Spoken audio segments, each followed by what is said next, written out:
And now, As the Dice Roll, brought to you today by Crypto O's, because there's nothing shady about a cereal made by a clandestine corporation. You'll go, uh-oh, for Crypto O's.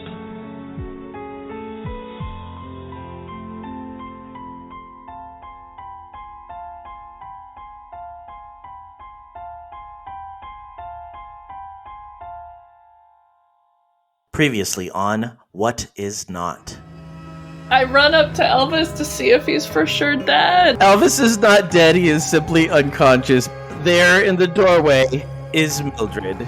Oh, see, this is so much better. I simply wanted to get into this wonderful room and all its little secrets. Do we have consensus that we need to prevent her from getting whatever this artifact is? The safe does a couple extra spins and opens up, and out of it flies what looks like a very bejeweled dagger.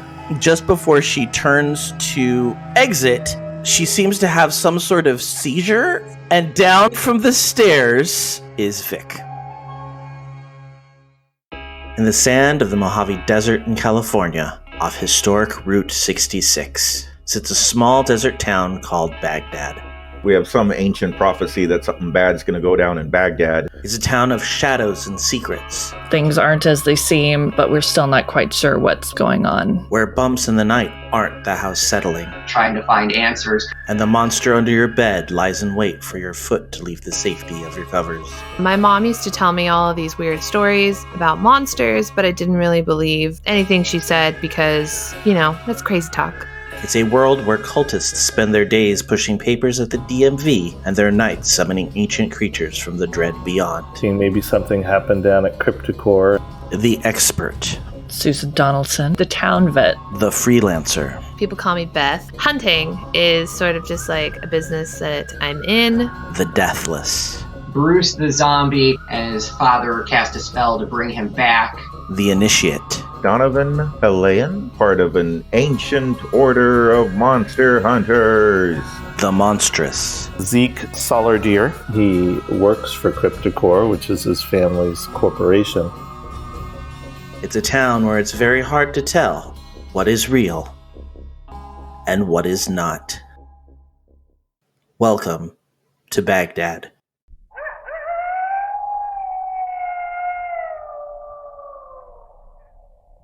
Vic comes down the stairs, and they are, remember their pronouns are they, them. They are dressed in like black military grade cargo shorts, combat boots, and a t-shirt texture tank top. And they say, well, look what the cat dragged in. All of you down here at once. And then they look around at the state of the place, and they're like, wow, you didn't miss a beat. You just got right into wrecking the place.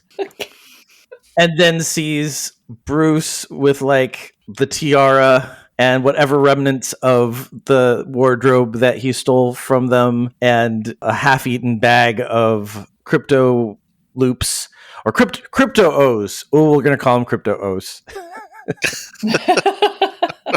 And they said, "Oh, you made yourself right at home. Excellent." When the creature had a seizure and passed out, were we able to move again? Yes, all of you were released and able to move. You might feel a little sore because it was very constricting. Vic grabs Mildred by like the back of her blouse, and she's got like a pantsuit on. So she pulls the blouse and jacket and drags Mildred across the floor and into the cage. And then she closes the cage, and she reaches up on top of the cage and pulls out a padlock and locks the cage. Did they grab the knife? They did. As they were passing by, they picked up the knife as well, and they go over to the wall, put it back in the safe, and close the safe, and put everything back the way it was. Vic, we've been looking for you forever. Well, obviously not hard enough. Well, that's just rude. Now that we're out of combat, Bruce is going to go over to Elvis and use his necromancy to revive him. Oh, thank you, Bruce. Excellent. I kind of eyeball Bruce just because my heart is good if Bruce is good. So I'm making that little connection and starting to feel a little better. Does Bruce need to roll for that, or can he just... It's one of my skills. Oh, very good. Yeah, I think it says like you can do. Body radiates with necrotic magic, preventing you from passing the afterlife. At any time, you may transfer your life force into the living, healing another person for as many harm as you take. So basically, it's a 1-for-1. Yeah. So I think there were 3 harm done that needed to still be healed. 1 that Zeke had left. 1 for... Oh, you were just healing Elvis, right? I wanted to just bring him back into, consciousness so he could join in the conversation. That's probably 3 harm. Okay. I'll take the damage. Okay. Where is our list of skills? That moves. Oh, moves. Oh, okay. Yeah, it's one of the moves. Oh, I see. Okay. Vic goes over to the refrigerator, opens it, cringes at the state of the stuff in there, very hesitantly reaches past the sandwich, past the rotting vegetables, and goes all the way into the back and behind like a spoiled carton of milk, pulls out a beer, pops it open, and closes it back up and leans up against the refrigerator. I thought they were going to pull like some secret lever or something. And I was like, I knew it was in the kitchen. In my experience, beer is often a secret lever. That's true. I struggled to my feet and I'm heading over toward Vic and said, Vic, could you tell us a little bit about what's going on here? What's the dagger? What's the creature? What have we stumbled onto here? All right. So they say, well, this is how it all went down. The night of the comic book meeting, we took Robert Hagbard into our van with the intention of bringing him back here, torturing information out of him, and trying to figure out why Cryptocore and the different companies that he is associated with would be here doing all the different things that they're doing. There's a very, very big conspiracy going on, as you can see by our wonderful conspiracy board. Unfortunately, when the explosion at Cryptocore went off, it distracted Winnie, and she almost rolled the van. Next thing we know, Hagbard cast some sort of spell or did something. We're not quite sure, but all of us were in a different place, and none of us were together. I still don't know where the other 3 are. And it's been all I can do to get back here in one piece. And you notice they have scratches all over them. They have bruises. Like, they're pretty roughed up. Wow, Vic, I'm happy to get you all checked out, but maybe you could tell us about the knife? We don't know a lot about this. We know that it is part of a secret ritual.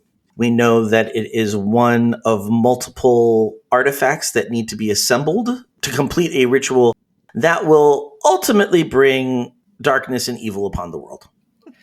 Oh, well, we're so glad. And why did this creature have a seizure? We injected the creature. I don't know if that was it or if something else happened. They hold up, it looks like a stun gun. In fact, it had little cords coming out of it. They detached them when they moved Mildred. And they say, well, this is a ancient stun gun teaser type thing. We found it in an inventor's junk drawer. It actually comes in very handy. It's all steampunky and like gears all over it and everything.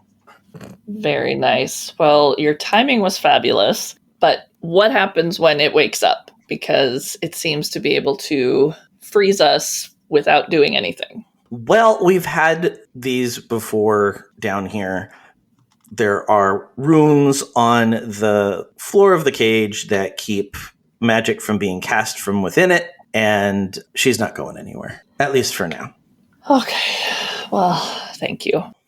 I'm ready and prepared to provide some first aid to all that need it. I'm eyeballing Elvis on the floor, who's now awake, but I just want to make sure he's okay. Yeah, he's just kind of holding his head. Yeah, that was unexpected. I lost sight of her for a second when I got into the parking lot of the Chili's. She went in, but I didn't see her come back out. And next thing I know, she's at my door, at the door of the van, and she just flat knocked me out. Bruce proceeds to give him a back massage. I'm so sorry we put you into danger like that. I had no idea. Well, there was no way for you to know. Vic, we have a mission, but we need help. We were informed that the only way for us to do this mission is with all hands on deck. And if you want us to try to help find your friends, we can kind of get you up to date on what we've been doing since you've been gone. A lot's happened. They say, give me the digest version. What are you guys doing? Well, there's this wolf. The wolf cow. Wolf now. The wolf cow. And I basically run down the fact that we have to get into this hold and we need to figure out a way to get this wolf cow with the wolf cow mate.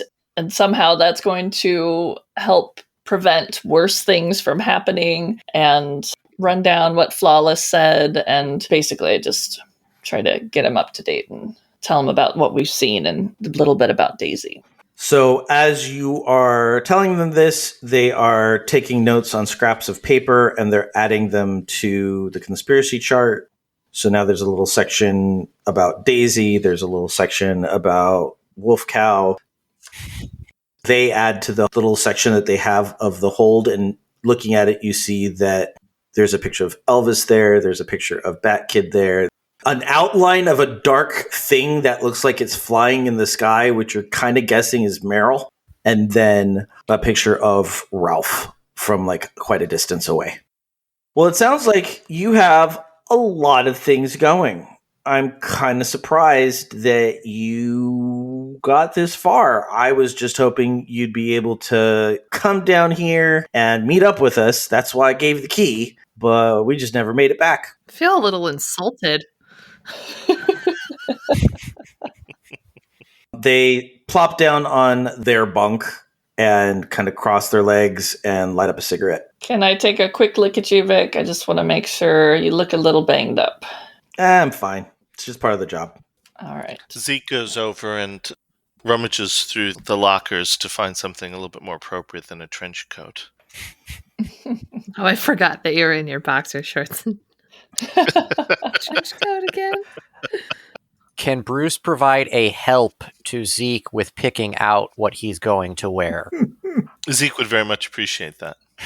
Well, Zeke is a larger fellow. So Vic says, go ahead and grab something out of Roger's locker. He's the one down at the end. All right. So Zeke goes over and opens up the locker to rummage through and pulls out a few... have we met Roger before? He was the guy who was sitting in the front of the comic book shop the night you guys met. You didn't know his name. He's very outdoorsy, woodsman. Flannel. Part of a militia, kind of flannel and camo, basically, yeah. Okay, I was going to say, yeah. So Zeke goes in, he sees a bunch of questionable options from a style standpoint, but he picks out a pair of camo overalls, a flannel shirt, and a trucker cap that he feels will do the job for now, and yanks those on. Zeke is looking very butch.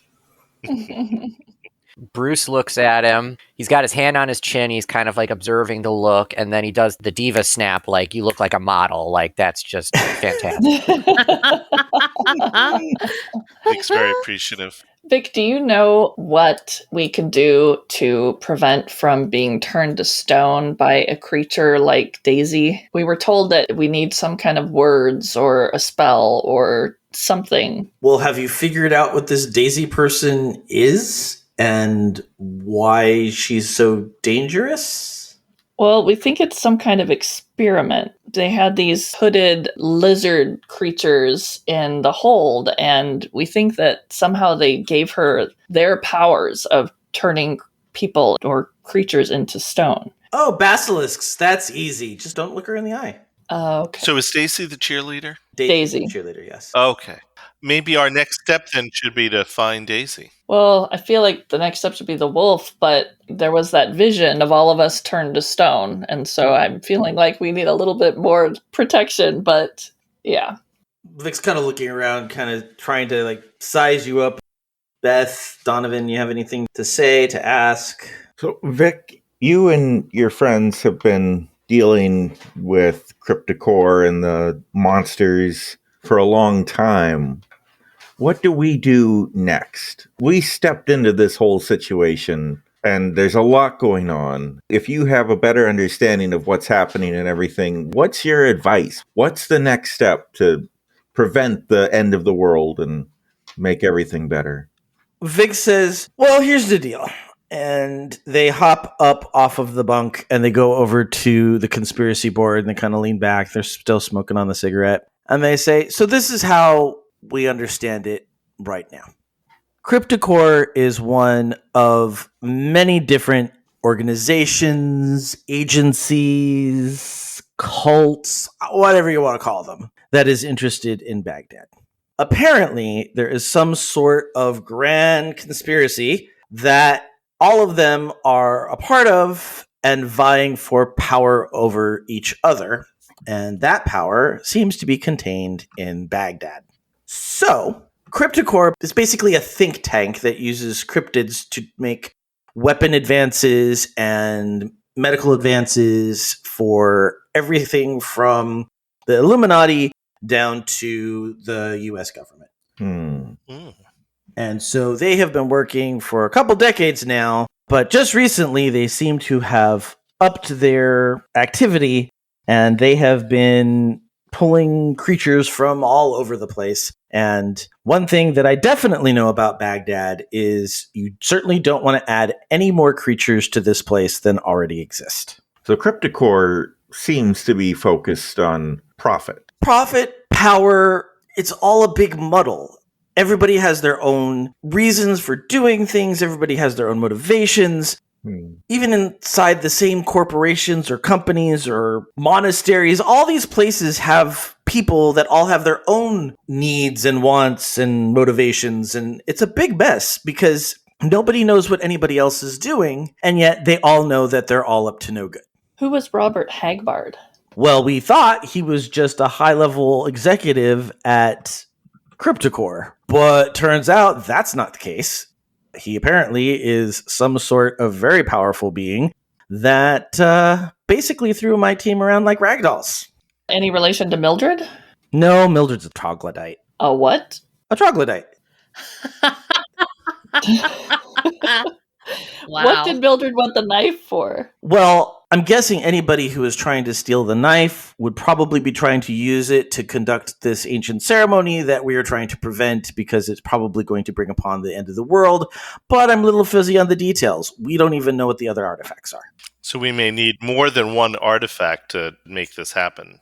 The knife is just one of multiple.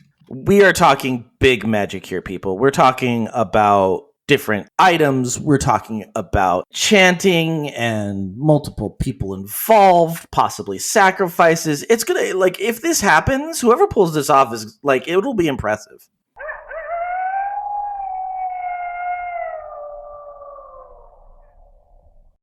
A magic ritual to end the world? I'm sure that's nothing to worry about. Hello, I'm Joe Hogan, the editor of As the Dice Roll. I hope you're enjoying this episode of What Is Not. You'll notice that we have a new cold open this week. I've been recycling a few old favorites because I have not had my act together enough to send new copy to Rob. And since he's a new father, I didn't feel it was fair to send him copy Friday morning and say, hey, can you record this in between caring for your new baby, working, and trying to get any sort of significant sleep? I need it like an hour. Although I will say that he was more than willing to, and that's why we love him. So congratulations to Rob and his family. You can actually listen to him talk about the child on the latest episode of Sometimes Rob. And Rob is also on Slack, so if you want to congratulate him yourself, head over to geek2geekmedia.com, where you can find the Geek to Geek Media Slack by going to the Contact Us tab. And while you're there, you can also join the Geek to Geek Media Discord server. Both are excellent ways to talk with us in real time. You can also follow us on Twitter at AsTheDiceRollRP, on Instagram at AsTheDiceRoll, or send us an email at podcast@asthedicerollcast.com. Of course, you don't have to wait for episodes of As the Dice Roll to listen to our lovely cast members. You can listen to Todd on his podcast Nerdberg Review and Farming Simulated. You can catch Katie on Tea Time with Katie and Chelsea, Can't Stop Me Loving K-Pop, and Disney Forever. And of course, you can always listen to me on my podcast Geektitude, where we are doing a rewatch of the X-Men franchise movies. Our last episode was on X-Men The Last Stand and X-Men Origins Wolverine. Not the most pleasant of watching experiences, but we'll make up for it with our next episode where we'll cover X-Men The First Class and The Wolverine. That's it for me this week. I'll be back here next Friday, March 18th, with the next episode of Cautious Optimism, and then again on Friday, March 25th, with the next episode of What Is Not. Until then, Let's see what other insights Vic has to share right after a quick commercial break. When toxic culture has you down, when you're just looking to laugh and have fun, kick back and enjoy watching a video game, or just make some new friends, it's time to visit the Geek Media Network, a community of podcasters, streamers, and bloggers. Well, more of a family than a community. All dedicated to geeking out about the things we love. Things like video games, Star Wars, comics, movies, K-pop, Disney Plus, Keanu Reeves, no, or whatever our community decides is the next best thing. That's right. We have a great online community on Slack and Discord where we chat about our weekly geekery with listeners and viewers. And each other. Yep, and each other in real time, and we can't wait for you to join us. So come check us out at geektogeekmedia.com. And escape toxic fandom for something much more... Keanu? Yes, Keanu. Bruce would like everybody to step back because he would like to do an interpretive dance.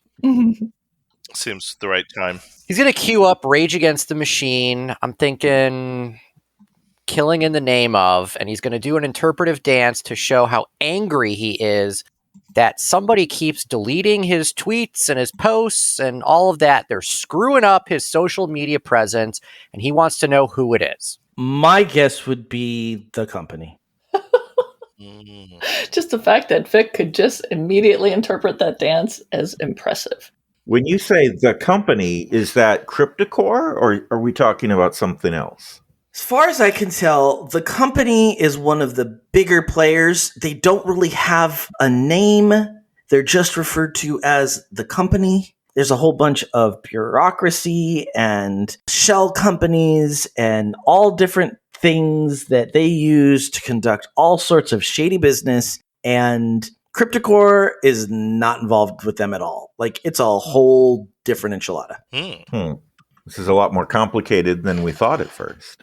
Yeah. They reference the big conspiracy board and they look at you and say, "You think?" I look over at Beth. What do you think about what we should do next? Well, we have a couple of things that we need to do. We need to find the rest of Vic's team that's missing.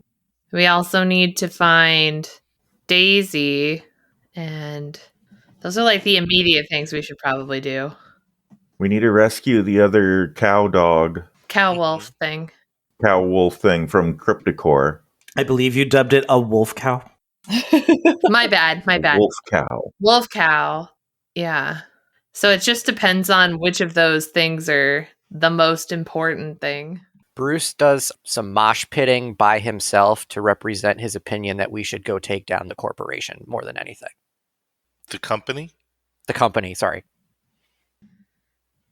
But he's alone on that. Okay. Because of the social media stuff? He's completely alone on that. Yeah. Yeah. This nebulous entity that we don't know where it is. I feel like that's a big swing going to take it down. Vic, if we were going to infiltrate or somehow get into the company and try to make it so they would stop interfering with our zombie friends' social media stuff, where would we even go? Do you have a contact? Do you know where they're headquartered? Dude, I don't even know what they are.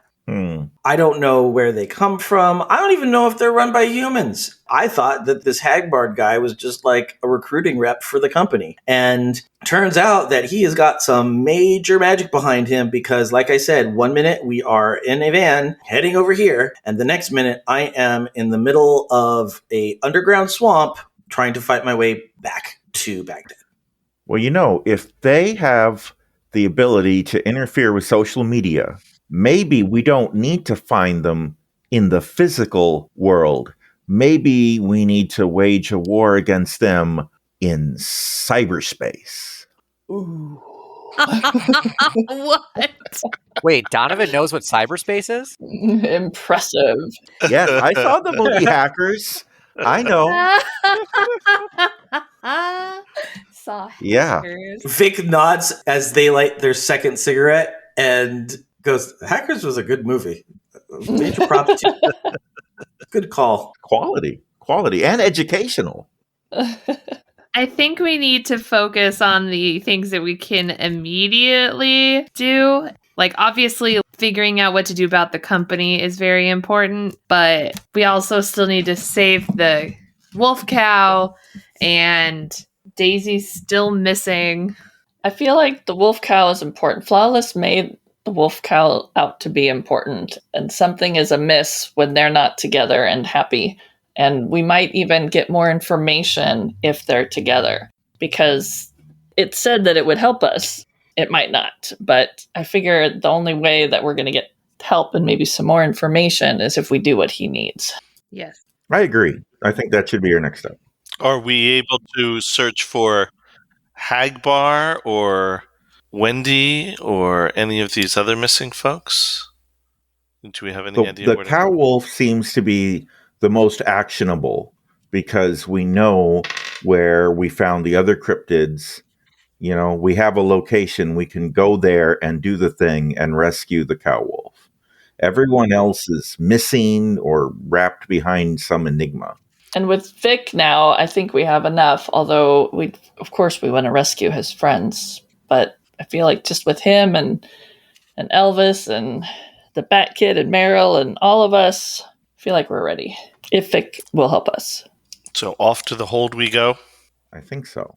Vic goes, hold on here. They point at the section of the hold, and they're like, do you see all the things that are around the hold? And there's like numbers of soldiers. There's like an inventory of what they've seen go in as far as weapons go. There are pictures of all the cryptids that you saw, maybe a couple of extra ones in there. They point at it and said, nobody's coming out of that.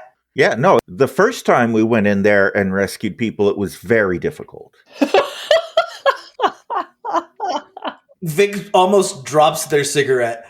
The first time you went in, what are you talking about? You're telling me that you've been in the hold? Well, yeah. Yeah. We're OSHA. That's where we met Elvis. That's where Elvis came from. I think this is where Bruce does another dance to summarize our activities in the hold. Yeah, I'm thinking that's like more of a Barbra Streisand, You Are the Wind Beneath My Wings kind of a song dance. Yeah. Mm-hmm. Yep. Mm-hmm. All right, I have to pull the gay card. Like, you have Barbra Streisand. You have Wind Beneath My Wings, which is Bette Midler. Which one you talking about? Oh, my bad. I've been eating and drinking. I apologize. Bette Midler, my bad. Bette Midler. Okay. All right, good. Because, yeah, no, I think that's very appropriate. My mom would be so pissed at me that I don't know the Barbra Streisand catalog. So Vic starts pacing around the room, and there's this energy that they're excited about this. They're like, this is actionable. Like, we could do this. We could break in, but like it's not gonna work with just us. And they point to the Meryl and Bat Kid and Ralph pictures on the board, and they say, so you're saying that this is the group we have in addition to our friends here? Yep. Yes. Yes. Mm-hmm. All right. Well, I think we're going to need a little bit more help. I don't think that this is going to quite do it. Give me 1 second. And they go into their locker, and out of a handbag, they pull out a cell phone. It's like a really old burner phone. They text something on it and toss it back into the locker, very just like whatever. And then looks around and says, well, we're not just going to storm into this place, so we're going to need a plan. So what are we doing here? Weren't we getting like CryptoCore IDs or something and like going in as like CryptoCore officials? Or was that like the insurance company thing? I forgot what we were doing before. There was a plan for Zeke to get you guys all CryptoCore IDs. Yes, and so Zeke realizes that did Zeke actually have a chance to do that? I think he did, right? Is that what I recall? If you go back and listen to the episode, it sounds like he did. He had ordered an Uber X. Uber X. Uber X. He ordered an Uber X to take him to CryptoCore, but when it arrived, you all jumped in and went to the library instead. Well, that didn't go to plan. So we still need to get ourselves over to CryptoCore so that I can get some of these IDs for everyone, and then that will enable us to slip into the hold undetected by anyone and rescue. Because we don't look at all odd. I don't know what you're talking about. They look perfectly fine, like a K-pop group / insurance investigators / OSHA / real repairman / duck hunter. Yeah. There's so many levels here. There's so many layers. It's very complex. I will say that the last time we got in, there was a huge distraction. You know, even with our disguise, which we could still do, can we also create a distraction? I think if there's nothing else we can say about our team, we are very distracting. We are that. When I spoke with the wolf cow, he or she was not terribly intelligent. We were able to communicate, but I'm not sure that they're capable of strategizing and coordinating with us in any meaningful way. Mm-hmm. So what else could serve as a distraction to get people out of the hold so that while we're there, we can do what we need to do and get out safely? Vic says, do you have a mode of transportation? Oh, we do. Oh, we do. Yes, we do. Uh-huh. Got a fancy white van that has OSHA written on it. I think I have somebody I know that can help. Oh. If you want a distraction, I love distractions. You want a distraction? We'll get you a distraction.